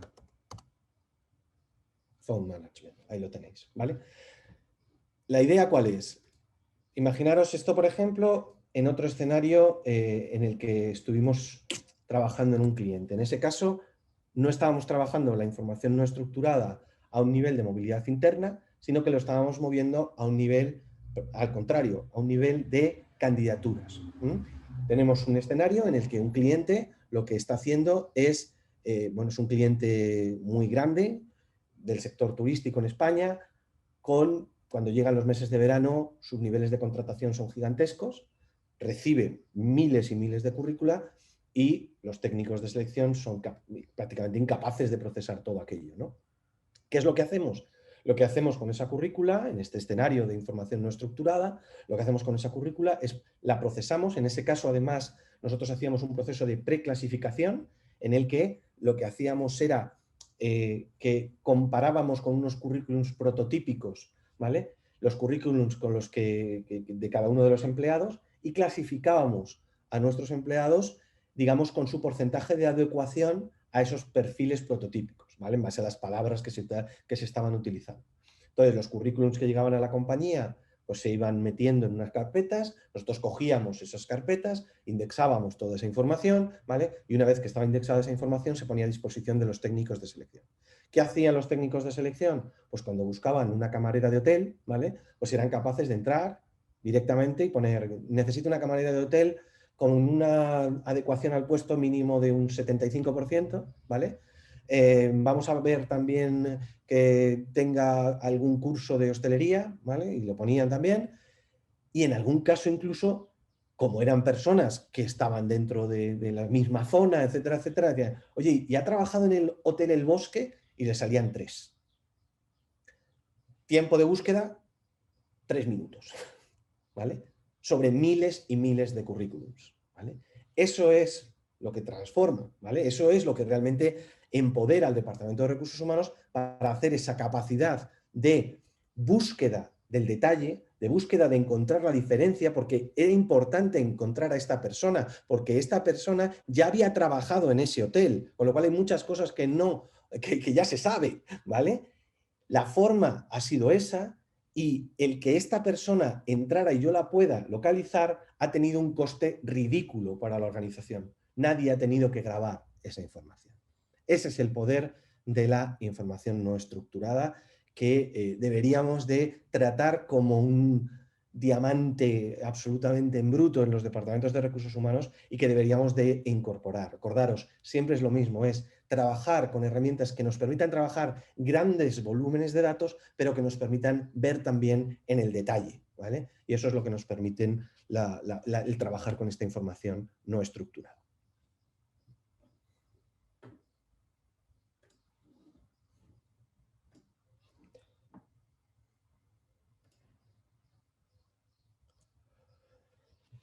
Bien, el siguiente caso que vamos a ver, ¿vale? Es una de las cosas que, digamos, o sea, es como el ABC, ¿vale? Cada vez que alguien habla de People Analytics, habla de el análisis de abandono, habla de lo que me cuesta el abandono, habla de la retención del talento, de la lucha por el talento y de cómo me paso muchísimo tiempo para reclutar, para luego perder a las personas rápidamente, ¿no? Entonces, es un caso, ¿vale? Que realmente se le pueden dar muchas soluciones, ¿vale? Dependiendo de las características de las compañías, pues podemos hacer cosas de manera diferente. Pero en este caso vamos a ver una técnica un poco distinta, que es el análisis de riesgo de abandono utilizando una técnica de análisis que se llama el análisis de supervivencia, ¿vale? ¿Y cuál es el objetivo de este tipo de análisis? El objetivo de este tipo de análisis es detectar aquellos factores, ¿vale?, que dentro de la compañía tienen más influencia en que el empleado se quede y que el empleado se vaya, ¿vale? No solamente vamos a tener la capacidad de poder encontrar un indicador de riesgo individualizado de este empleado está en alto riesgo de irse de la empresa, sino que además vamos a ver un perfil que nos permita saber por qué está en alto riesgo de irse de la empresa y por lo tanto va a permitir al Departamento de Recursos Humanos accionar determinadas palancas si en un determinado momento quiere retener a esa persona dentro de la compañía. Ese análisis de riesgo en el que estamos, que queremos hacer, forma parte de ese ejemplo de algoritmia que yo os comentaba anteriormente, que es esa algoritmia que pide el Departamento de Recursos Humanos con un carácter mucho más descriptivo que predictivo. Es decir, yo puedo estar valorando el riesgo de abandono de un empleado en un riesgo bajísimo, ¿vale? Sin embargo, puedo no acertar. ¿Por qué? Pues por lo que os decía antes, porque se ha echado un novio o una novia en otro país y decide que se va. ¿Eso puedo tenerlo yo previsto en mi algoritmo? Pues no, sinceramente, eso es absolutamente imposible valorar la vida de las personas, ¿no? Pero nosotros sí podemos valorar a nivel de altas tendencias, ¿vale? ¿Qué es lo que hace que mis empleados se vayan quedando en mi empresa y qué es lo que hace que mis empleados se vayan de la empresa, ¿vale? Y esa información es muy válida para que los departamentos de recursos humanos realicen determinadas acciones en orden a reducir los ratios de abandono, ¿vale? Y aumentar la capacidad de retención de la empresa, ¿vale? Independientemente de que el nivel de accuracy del algoritmo muchas veces podrá no acertar, por lo que os digo, porque hay muchas variables que en una decisión de un empleado están fuera del contexto con que nosotros hemos trabajado el algoritmo. Vamos a ver esto, vamos a tratar de llegar a tener esta visión, ¿vale? En la que entendemos ya quién es la persona que está en riesgo y cómo es la persona que está en riesgo, ¿vale? Como os decía, vamos a pasar de ese quién a cómo es y por lo tanto vamos a gestionar en base al cómo, ¿vale? Vamos a ver esto en un dashboard, no vamos a ver, pero en ese dashboard os voy a intentar mostrar cómo se trabaja con este tipo de algoritmo, ¿vale? Bien, esto es, como os digo, una técnica analítica que se basa en lo que se llama el análisis de supervivencia. El análisis de supervivencia es una técnica analítica que viene de la bioestadística, ¿vale? Para que os hagáis una idea, lo que nosotros estamos es utilizando una técnica que es la misma técnica que utiliza un médico cuando un paciente le dice, pues mira, te quedan 2 años de vida, ¿vale? Esa técnica, evidentemente, es la misma técnica estadística, ¿vale? No va a ser tan cruel, ¿vale? Cuando estamos hablando, la estamos llevando a nuestro entorno, pero como técnica analítica es perfectamente válida, porque una técnica analítica no sabe qué tipo de datos está utilizando, ¿vale? Un algoritmo de supervivencia en el campo de la biomedicina, de la bioestadística, ¿vale? ¿Qué es lo que hace? Lo que hace es un perfil del paciente, ¿vale? Y en base a eso genera una probabilidad de que ocurra un determinado evento en un plazo de tiempo determinado. Esa es lo que el médico nos está diciendo cuando dice le quedan a ustedes 3 años. ¿En base a qué? En base al perfil que veo que usted tiene. ¿De acuerdo? En base a cómo tiene usted el hígado y cómo tiene usted el corazón. ¿De acuerdo? ¿Qué es lo que nosotros hacemos? Cogemos esa técnica, ¿vale? Y la trasladamos a otro entorno. Cogemos otra serie de variables que no son los glóbulos blancos y el nivel de presión del corazón, ¿vale? Sino que son otras variables que nosotros entendemos como relevantes dentro de un análisis del problema que nosotros tenemos, ¿vale? Y lo que tratamos es de predecir en el tiempo, ¿vale? Un evento. En el caso de la bioestadística es el fallecimiento del paciente, en nosotros lo que vamos a pretender es evaluar si el empleado abandona nuestra compañía. ¿De acuerdo? Entonces, por eso utilizamos este tipo de técnica, por eso utilizamos el análisis de supervivencia. Una técnica analítica más que contrastada en el mundo de la bioestadística, que lo único que estamos haciendo es trasladarla a un contexto de negocio completamente diferente, ¿vale? Bien, pues lo primero que hacemos cuando estamos aplicando este tipo de técnica, ¿vale? Es estimar lo que llamamos la función de supervivencia, ¿vale? Esa función de supervivencia que nosotros tratamos de estimar se calcula de la siguiente manera. Yo puedo poner en un eje la probabilidad de permanencia en la empresa y puedo poner en otro eje un eje temporal, es decir, meses en la empresa, ¿vale? Meses desde este momento a futuro, ¿de acuerdo? Si vosotros veis, vamos a fijarnos primero en esta línea roja, por ejemplo, ¿vale? Cuando yo estoy en el momento cero, ¿vale? Lo que yo tengo es una probabilidad de supervivencia del 100%.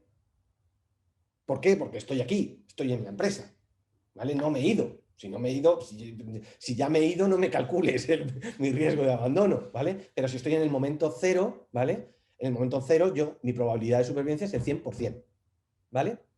A partir de ahí, mi probabilidad de supervivencia, según van pasando los meses, va bajando y va haciendo unas curvas, ¿vale? En este caso, estamos viendo unas curvas que van relacionadas con el grupo de edad al que yo pertenezco. ¿Y cómo leería yo estas curvas?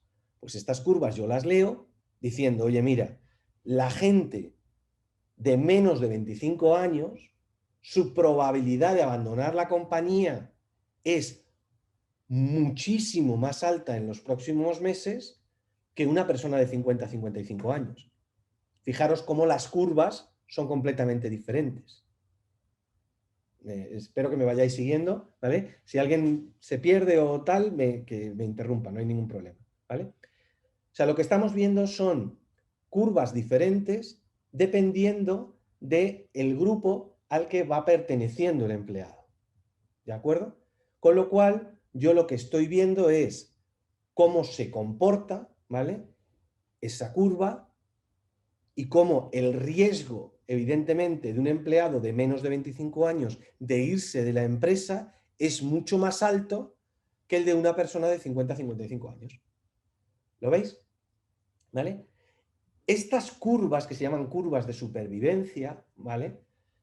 Se utiliza una técnica para estimarlas, ¿vale? Que es una técnica que desarrollaron unos estadísticos que se llaman Kaplan y Meier, ¿vale? Y se llaman, eso, es el estimador de Kaplan-Meier.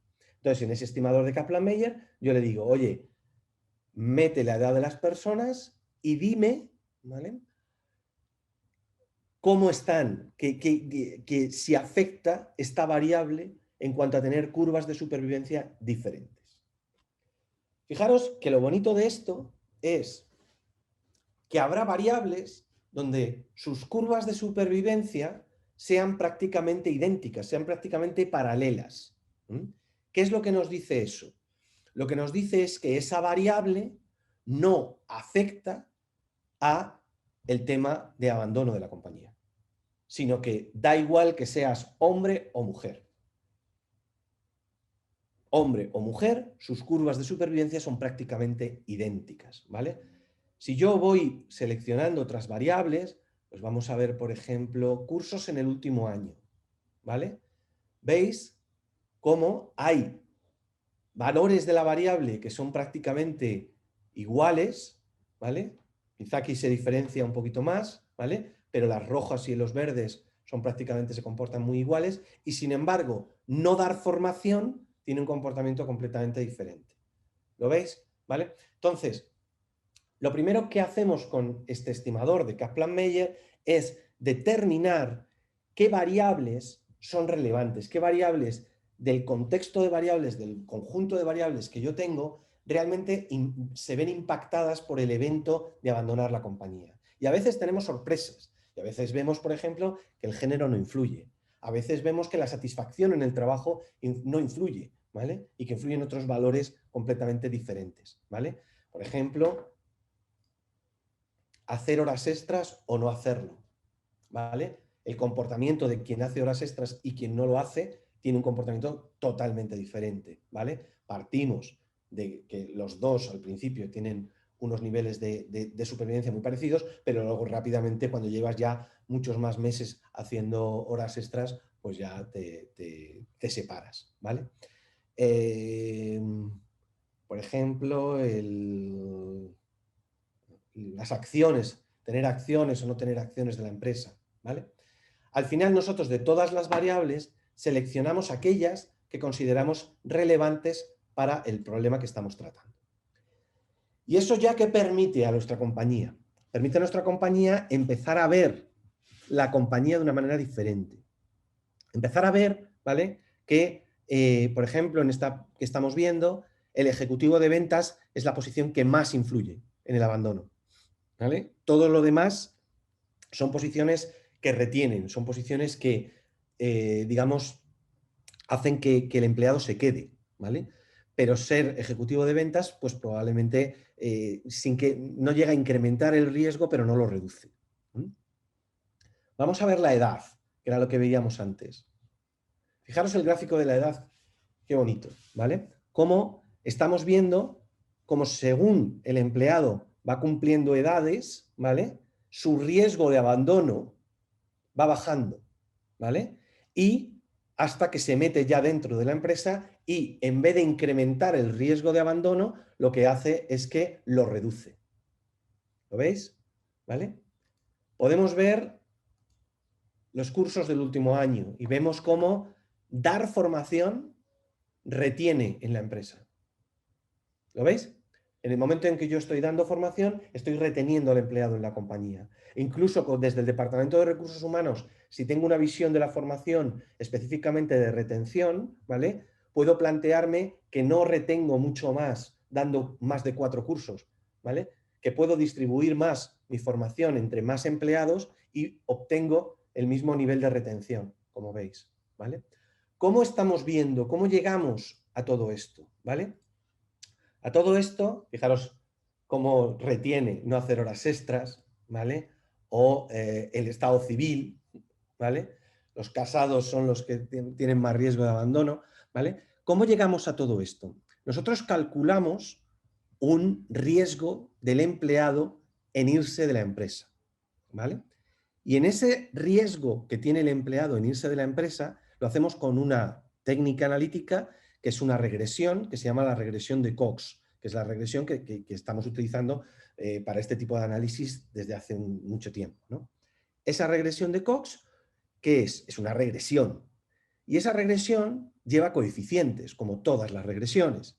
Y esos coeficientes son los que estáis viendo aquí. Y yo tendré en esa regresión coeficientes positivos y coeficientes negativos. Pues coeficientes que incrementan el riesgo y coeficientes que reducen el riesgo.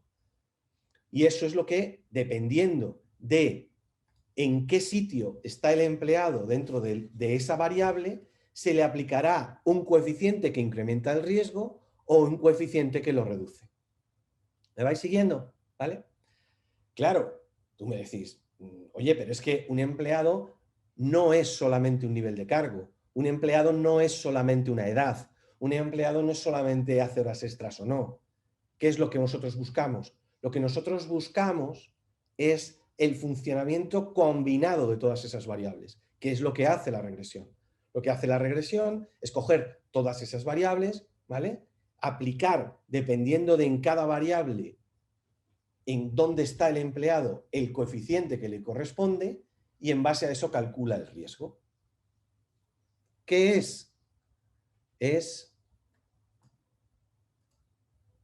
algo así. Estaba quitando la barrita esta, ¿vale? Cuando nosotros estamos viendo un empleado de riesgo, este tiene un riesgo alto, un riesgo que es comparado con sus compañeros, un riesgo muy alto de irse de la empresa, ¿vale? Mabel, ¿vale?, tiene este perfil de riesgo.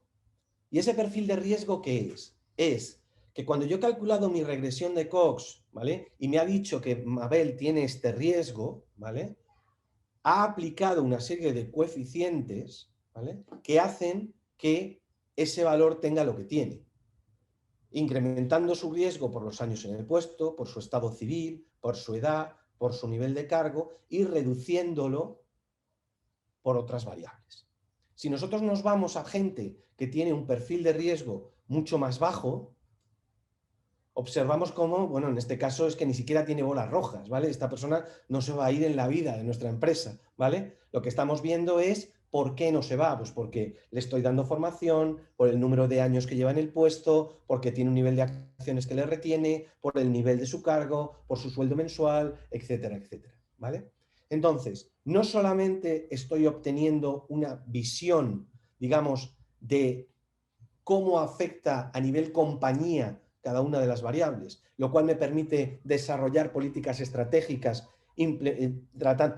tratando de mejorar aquellas variables que sé que están reteniendo a la gente en la empresa y reducir aquellas que no, ¿vale? Sino que además puedo tener una visión mucho más específica de qué pasa con un determinado individuo y qué puedo tocar en el caso de que esa persona me interese a mí retenerla dentro de la compañía, ¿vale? Con lo cual, volvemos nuevamente a ver lo que decíamos antes. Tratamos de ver cosas que no veíamos. Tratamos de obtener esos algoritmos descriptivos que nos pedían los departamentos de recursos humanos, ¿vale? A lo mejor Earl Down no se va de la empresa, ¿vale? Pero yo tengo toda una capacidad de analítica que me permite conocer qué está pasando en términos de abandono dentro de mi compañía. Desarrollar acciones colectivas para potenciar los elementos retenedores dentro de mi compañía y reducir los elementos que le expulsan.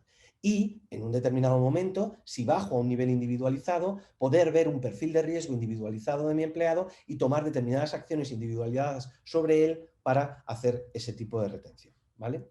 Esto, señores, es People Analytics, ¿vale? Esto es empezar a tener una visión diferente de nuestra empresa, empezar a trabajar con otro tipo de variables, con otro tipo de visión y poder empezar a tomar decisiones basadas en datos, ¿vale? Con una visión mucho más global de nuestros empleados.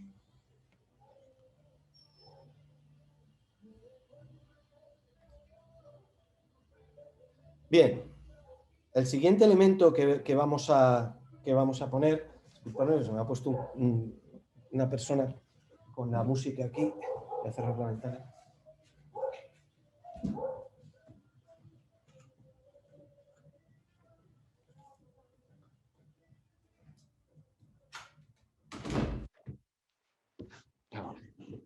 Es cuestión de no tener banda sonora, ¿vale? Bien, vamos a ver un siguiente caso de uso, ¿vale? En este caso vamos a trabajar con un escenario mucho más orientado a lo que es la valoración de competencias y, bueno, el perfilado de nuestros empleados, ¿vale? En este caso, lo que se hizo fue trabajar con una valoración competencial por parte de la compañía, donde ellos lo que hacían era, bueno, pues trabajar una serie de competencias: liderazgo, agilidad, coraje, desarrollo e innovación. Y lo que nosotros hicimos fue hacer un proceso de clusterización en base a esas 5 variables, ¿vale? De tal manera que cada uno de los empleados pertenecía a uno de esos, digamos, clústeres, ¿vale?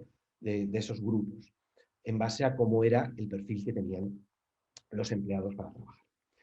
Bien, en este caso lo que se pretendía era, 1, en base a esas 5 competencias, detectar qué tipología de perfiles nosotros teníamos dentro de la empresa para trabajar con la realidad de esos perfiles, con cómo son esos perfiles, ¿vale? Y una vez que empezamos a trabajar con cómo son esos perfiles, empezamos a realizar acciones sobre esos perfiles y empezamos, por lo tanto, a poder evaluar también el resultado de esas acciones, que muchas veces es muy complicado. Lo que nosotros establecíamos era: este es el punto de origen de nuestros empleados, vamos a ir viendo cómo se van a ir separando o incorporando a otro tipo de perfiles. Ese es un poco el objetivo, ¿vale? Bien. En este caso, nuestros perfiles iniciales son algo parecido a esto, ¿vale? Donde, bueno, pues nosotros establecíamos, por ejemplo, cómo había empleados que teníamos que eran, digamos, un líder duro, ¿no? Un líder duro para esta compañía, pues es alguien con, pues, un alto nivel de agilidad, ¿vale? Agilidad entendida en puesta en marcha rápidamente de acciones, etcétera, etcétera, con un alto nivel de liderazgo, con un alto nivel de coraje, en el sentido de que no se me pone nada por delante a la hora de poder implementar las ideas que yo quiero, y sin embargo son perfiles muy duros, son perfiles no orientados para nada a la innovación y no orientados al desarrollo personal y a la gestión de su equipo. Esto, cuando nosotros en People Analytics hacemos este tipo de segmentaciones, hacemos este tipo de clusterizaciones, lo que la buena práctica dice, ¿vale?, es que le tienes que terminar poniendo un nombre y contando su historia, ¿vale? Entonces es muy bonito porque al final, en este caso le estamos llamando líder duro, pero podríamos llamar el clúster de Antonio, ¿vale? ¿Antonio quién es? Pues Antonio es un típico jefe de ventas, ¿vale?, que lleva mucho tiempo en la empresa, que ha desarrollado una capacidad de liderazgo muy fuerte, que es una persona tremendamente ágil y con mucho, digamos, energía para poner en marcha sus ideas. Le das nuevos productos y él los asume rápidamente y se pone en marcha a venderlos, etcétera, etcétera. Sin embargo, es una persona muy tradicional, no tiene esa capacidad de innovar, no le des un CRM para que meta sus datos y no sé qué y no sé cuántos, ¿vale? No es una persona muy tendente a desarrollar a su equipo de ventas, chicos a vender y el que no sepa se va a la calle, etcétera, etcétera, ¿vale? Entonces, cuentas la historia y detectas el perfil de las personas y pones un rostro, ¿vale?, a esas personas que están detrás de ese clúster, ¿vale? Es una técnica que se utiliza también en marketing, ¿vale?, y que nosotros, bueno, pues trasladamos aquí, ¿vale? Entonces tenemos un líder duro, pero también podemos tener líderes empáticos, por ejemplo, que también tienen esa capacidad de liderazgo, que también tienen ese coraje para poner en marcha esas acciones, pero que les preocupa mucho más su equipo, que les preocupa mucho más el desarrollo de su gente, etcétera, etcétera, y que probablemente pues pierden en innovación y pierden en agilidad. ¿Por qué? Pues porque mi equipo me preocupa mucho y no quiero estarles todo el día metiendo cosas nuevas y que luego se salen de su zona de confort y tal. Entonces, todo ese tipo de cosas me hace que tenga un líder, sea un tipo de liderazgo de una manera diferente, ¿vale? Bien, detectamos, por lo tanto, diferentes tipos. Aquí teníamos el adaptable, aquí teníamos la gente en cambio, líderes en desarrollo, ¿vale? Serán grandes líderes en el futuro, pero todavía no han desarrollado ni la agilidad ni el coraje para poner en marcha sus ideas, ¿vale? Y con eso, ¿qué hacemos? Con eso nosotros localizamos a esas personas dentro de esos clústeres, ¿vale? Cuando nosotros hacemos una técnica de clusterización, lo que nosotros hacemos es calcular lo que se llama el centroide del clúster. El centroide del clúster es un elemento que lo que hace es minimizar la distancia de los puntos que pertenecen a ese clúster, ¿vale?, con ese punto, que se llama centroide, ¿vale? Y nosotros lo interpretamos como la imagen prototípica de las personas que están en ese clúster, ¿vale? Es decir, esto que nosotros estábamos viendo aquí, ¿vale?, es la imagen prototípica del líder duro, ¿vale?, que vendría dada por este centroide. ¿De acuerdo? Como vemos, cuando nosotros posicionamos a nuestros empleados sobre el mapa y con su proximidad o alejamiento del centroide, ¿vale?, lo que estamos viendo es, uno, las zonas de influencia de nuestros centroides, es decir, por dónde se mueve la gente que pertenece a ese segmento, y añadido a eso, sabemos que la gente que está más próxima al centroide son gente mucho más parecida a ese prototipo de líder duro que nosotros estamos trabajando, y sin embargo, si nos ponemos en gente que perteneciendo a ese clúster está más alejada, fijaros que obtenemos un perfil diferente, obtenemos un perfil que es un líder duro, pero además de eso tiene un fuerte carácter innovador y también, bueno, pues necesitaríamos mejorar en él la parte de desarrollo, ¿vale?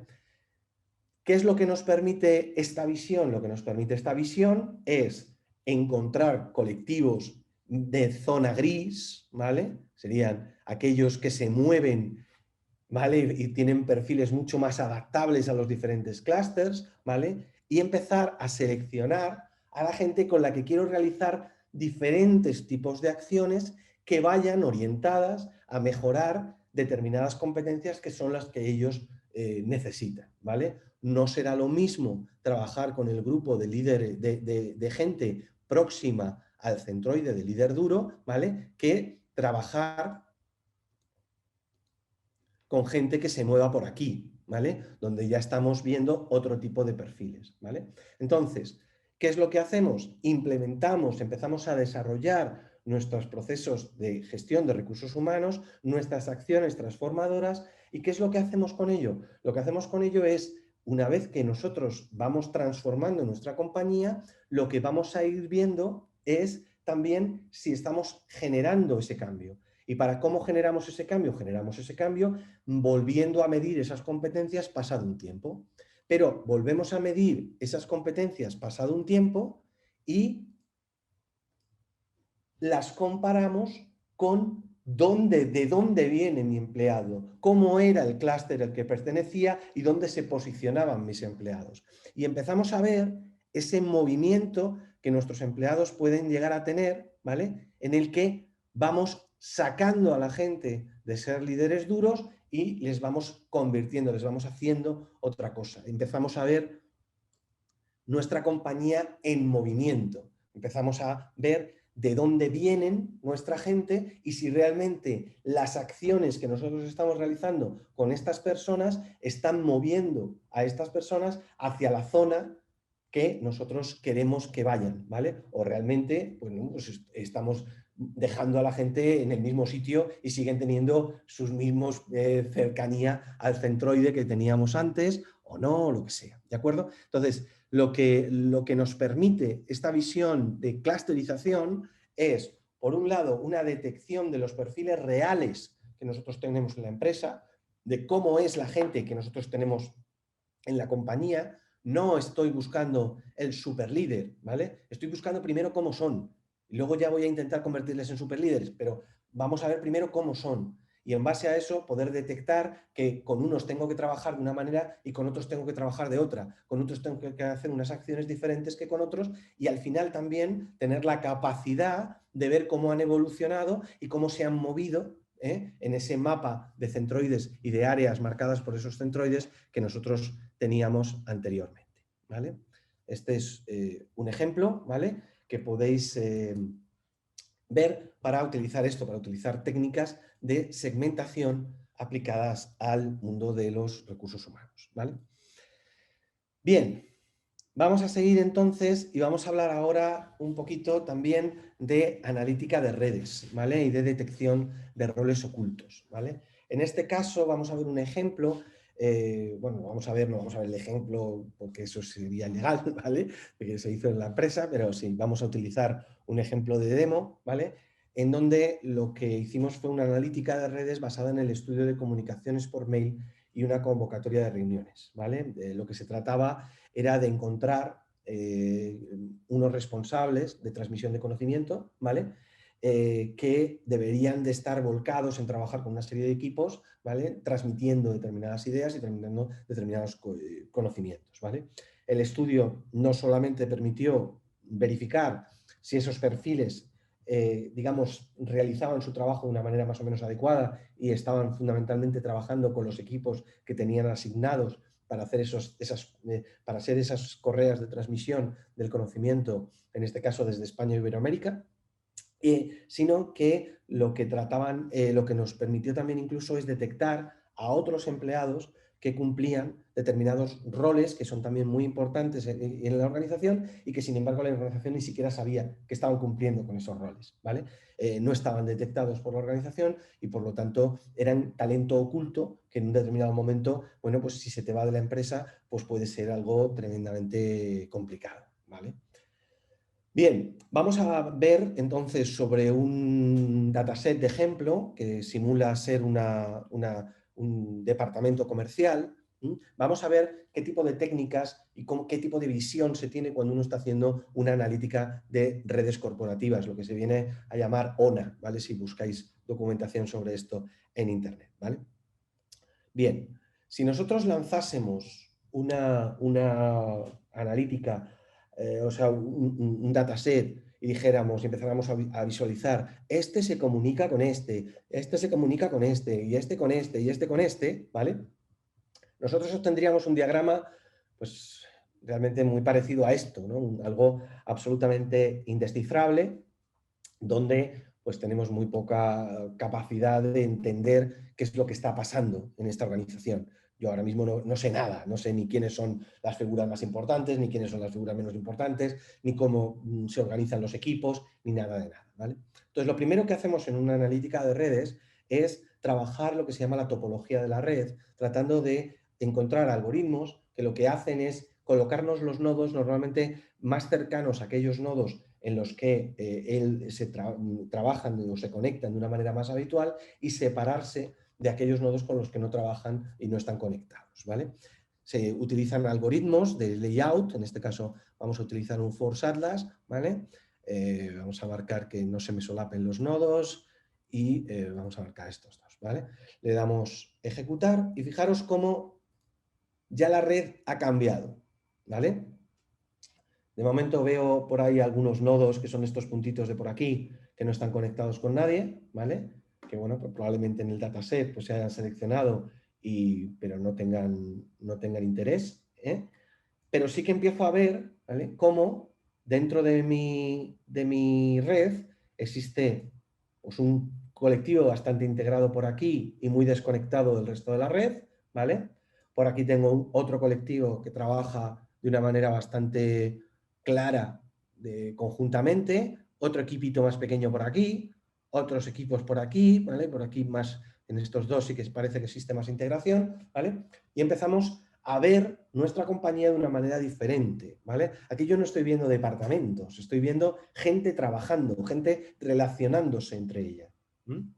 A partir de aquí, fijaros cómo yo puedo empezar a calcular, ¿vale?, esos indicadores estadísticos que lo que nos miden es diferentes propiedades de cada uno de estos puntos, ¿vale?, que nos van a indicar cómo ese empleado, ese nodo, es de importante dentro de la red. Pues podemos calcular, por ejemplo, su grado.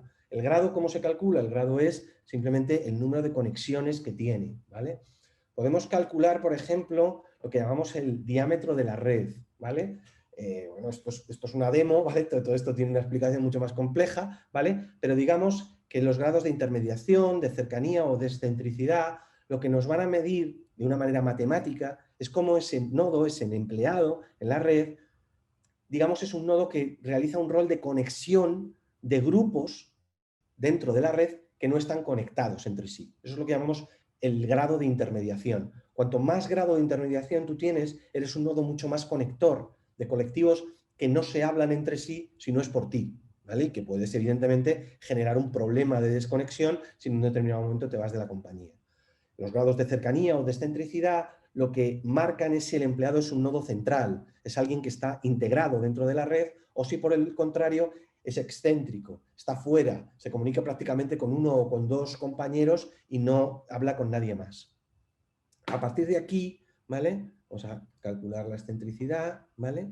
Vamos a calcular también lo que llamamos modularidad, ¿vale?, que es que me detecte a través de las relaciones que existen entre los distintos empleados, me detecte lo que se llaman comunidades, que vendrían a ser, en este caso, diferentes equipos de trabajo, ¿vale? Esos equipos de trabajo pueden no ser equipos de trabajo del mismo departamento, ni siquiera del mismo edificio, ¿vale? O sea, estamos hablando de que lo que vamos a ver son dinámicas de trabajo. Estamos superando el concepto del organigrama, estamos yendo a ver cómo la empresa es de verdad, cómo la empresa se relaciona entre ellos, ¿vale? Bien, pues ya hemos calculado la modularidad, ¿vale? Y bueno, podemos calcular, por ejemplo, la centralidad del vector propio. Este es un nodo uno muy gracioso, por eso le calculo, os lo cuento. Para que os hagáis una idea, ¿vale? Este tipo de indicador lo que calcula es la importancia de ese nodo, de ese empleado, no en base al número de conexiones que tiene ese nodo, sino en base a la importancia de las conexiones que tiene ese nodo, ¿vale? Yo siempre cuando lo explico pongo el ejemplo de aquellos, yo tengo una cuenta de Twitter, por ejemplo, y a mí me siguen 30 personas. Pues entonces diríais, pues, oh, Cristóbal, qué desastre, ¿vale? Tú no eres importante en Twitter, ¿vale? Ahora, si uno de los que me sigue, de esos 30 que me siguen, es Messi, ¿vale? Pues, hombre, ya la cosa cambia, ¿verdad? Ya mi importancia en la red cambia porque si en un determinado momento Messi me hace un like, pues mi influencia dentro de la red se dispara y se convierte en viral, ¿de acuerdo? Entonces, no es valorar la importancia del nodo en base a sus conexiones, sino en base a las conexiones de los nodos con los que se conectan, ¿vale? Es un indicador de cómo hay determinada gente dentro de la empresa que toma importancia y toma importancia no por ser ella quien es, sino por conectarse con quien se conecta. ¿De acuerdo? Bien, con estos pocos indicadores vamos a empezar a tener una visión diferente de la empresa. Primero vamos a filtrar y nos vamos a quitar aquellos nodos que no tienen ninguna conexión. Vamos a decir que todos los que tengan un grado de 0 no los quiero, ¿vale? Ya me desaparecen. Esta sería mi red. Y lo primero que hacemos, por ejemplo, pues es ver la importancia que tienen los nodos en base a su grado, ¿vale? Para ello, puedo verlo, por ejemplo, por tamaño, y le voy a decir que el ranking del tamaño que toma la bola, ¿vale? Va a ser el grado. Le vamos a aplicar, ¿veis? Vamos a ejecutar un poco el force atlas para que se me separen los nodos, y ya tengo nodos de alto nivel de conexión, que serían de alto nivel de grado. Fijaros cómo todos estos se conectan ellos con ellos mismos y tienen un nivel de grado muy alto. Aquí tengo un nodo con un grado muy, muy bajo, prácticamente solamente se conecta con este, ¿vale? Pero este, ¿vale? Podría ser yo y este Messi, ¿lo veis? ¿Vale? Este es un nodo que no se conecta con mucha gente, pero se conecta con nodos poderosos dentro de la red, ¿de acuerdo? A partir de ahí podemos visualizar, también los equipos que se han detectado, ¿vale? Que luego podremos posicionar. Vamos a ponerlo por partición y vamos a elegir la modularidad, ¿vale? Y fijaros cómo el sistema automáticamente ha detectado aquellos equipos de trabajo que se conectan de manera más habitual, ¿vale? Tenemos aquí un equipo chiquitín, ¿vale? Que realmente está muy conectado entre ellos, pero no se conectan mucho con el resto de la organización. Esta es un equipo de trabajo muy denso, ¿vale? Por aquí tengo otro, aquí tengo uno muy chiquitín, etcétera, ¿vale? Entonces, estamos viendo ya cosas, porque estos equipos de trabajo no son equipos de trabajo que yo haya visto en un organigrama, que yo haya creado y haya dicho, oye, trabajar juntos. No, esto es la dinámica del trabajo de la compañía, está creando estos equipos de trabajo. Eso es lo bonito que estamos viendo ahora, ¿vale? Vamos a buscar ahora, dentro de todo esto, unos roles diferentes.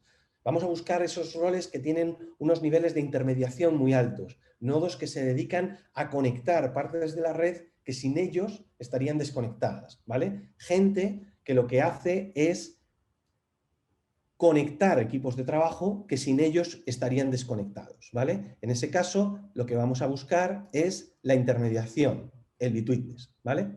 Marcamos el bitwitness y veis cómo rápidamente detectamos que hay determinados nodos, en este caso, este también tiene un nivel más o menos aceptable, ¿vale?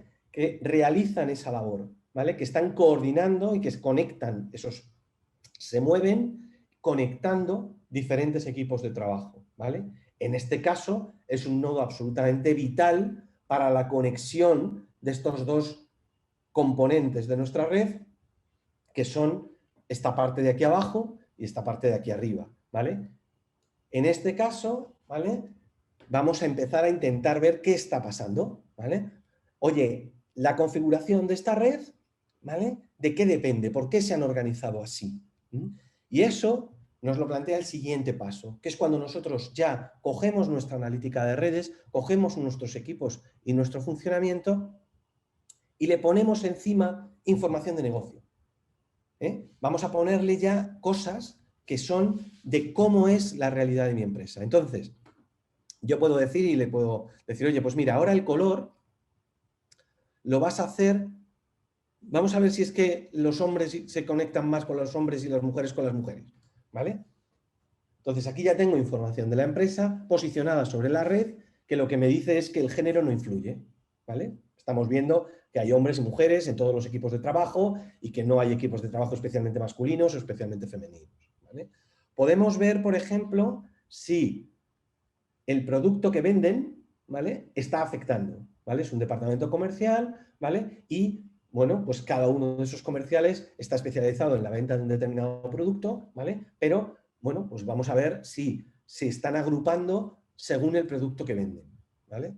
Pues si se están agrupando por el producto que venden, pues realmente nos agrupa mucho, ¿vale? Porque en todos los equipos nosotros estamos viendo gente de diferentes productos, ¿vale? Luego no es un criterio por el que se está montando esta organización, ¿vale? Vamos a ver, por ejemplo, la delegación.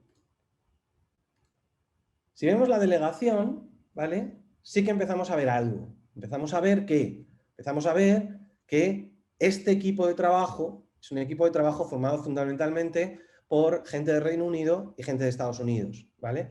La gente española y latina está por aquí abajo, ¿vale? Y son estos dos nodos de Reino Unido los que están generando esta conexión entre los dos equipos, ¿vale? En este caso, de lo que se puede estar hablando es de que probablemente estos equipos vienen de una fusión, ¿vale? Una fusión de dos compañías, ¿vale? Posicionadas geográficamente en dos entornos diferentes, ¿vale? Que ahora empiezan a trabajar de manera conjunta, ¿vale? Y que inicialmente, evidentemente, quienes se están conectando son los responsables de los dos equipos, ¿vale? ¿Qué es lo que haríamos como responsables del Departamento de Recursos Humanos? Lo que haríamos como responsables del Departamento de Recursos Humanos sería empezar a realizar acciones tendentes a conectar a esta gente con esta gente, ¿vale?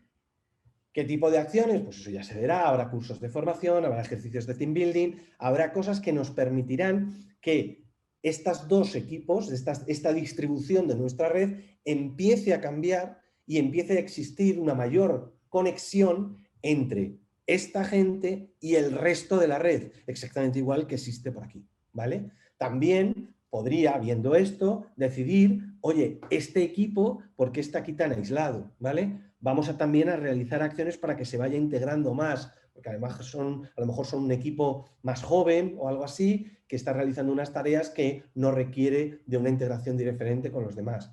El caso es que al final yo tengo un punto de partida de cómo es la visión relacional de mi empresa hoy, en este momento.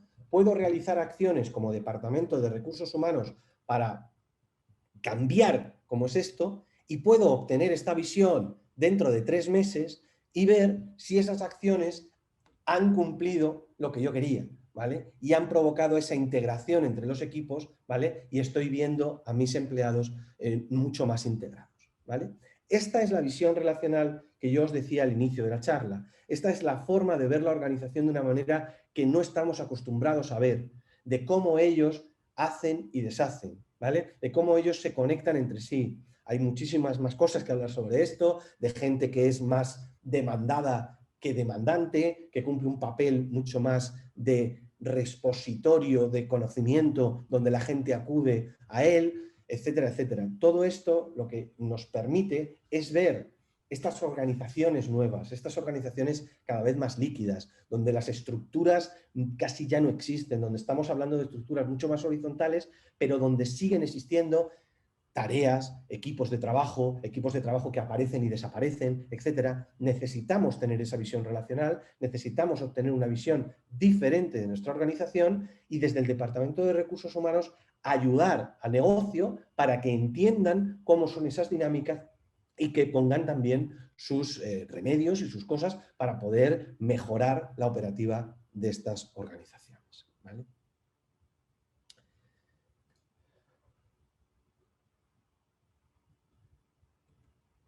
Bien, pues ¿cómo resumiría la sesión de hoy? ¿Vale?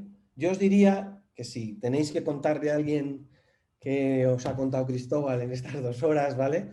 Le diríais que People Analytics representa un cambio de paradigma en la forma de entender la información de nuestros empleados y que por lo tanto nos permite transformar la forma en la que lo gestionamos. No va solamente de, tengo datos. No, es un cambio en cómo gestiono la información de los empleados y por lo tanto, si yo cambio y veo otras cosas, si yo estoy viendo otras facetas de mis empleados, puedo hacer otras cosas y por lo tanto transformar la gestión, ¿vale?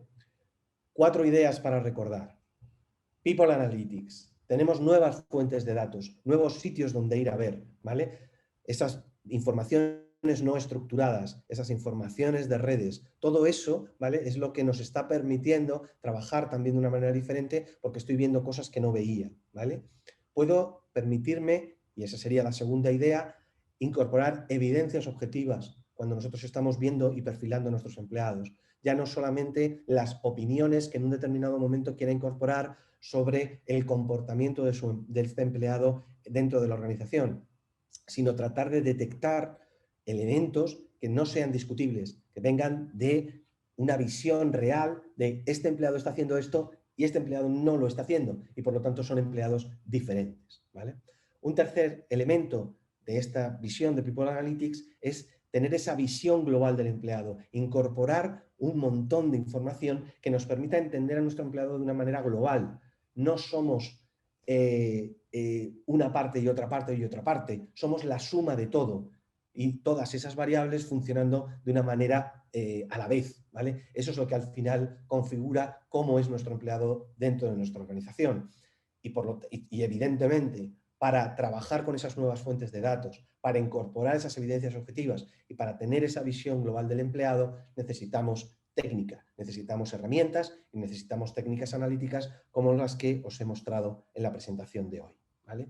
Me encanta esta frase, ¿vale? Porque es verdad que no todo lo que se puede contar cuenta y no todo lo que cuenta puede ser contado. Y es verdad, o sea, esto no se reduce todo a que ahora, a partir de ahora, todo van a ser ratios matemáticos. Hay muchísimas cuestiones que hacemos en los departamentos de recursos humanos que no se pueden medir y que cuentan a la hora de la labor que estamos realizando, ¿vale? Todas esas cosas van a seguirse haciendo, todas esas cosas son necesarias, ¿vale? Lo único que estamos haciendo con People Analytics es tratar de aportar muchísimas más herramientas, muchísima más información para que esta gente pueda trabajar de una manera mucho más segura, con mucho más capacidad de decisión y, evidentemente, transformando, cambiando la forma en la que vemos a nuestros empleados y, por lo tanto, la forma en la que los gestionamos. Y nada más, con esto termino, ¿vale? Si tenéis alguna pregunta, pues estoy ya a partir de este momento a vuestra disposición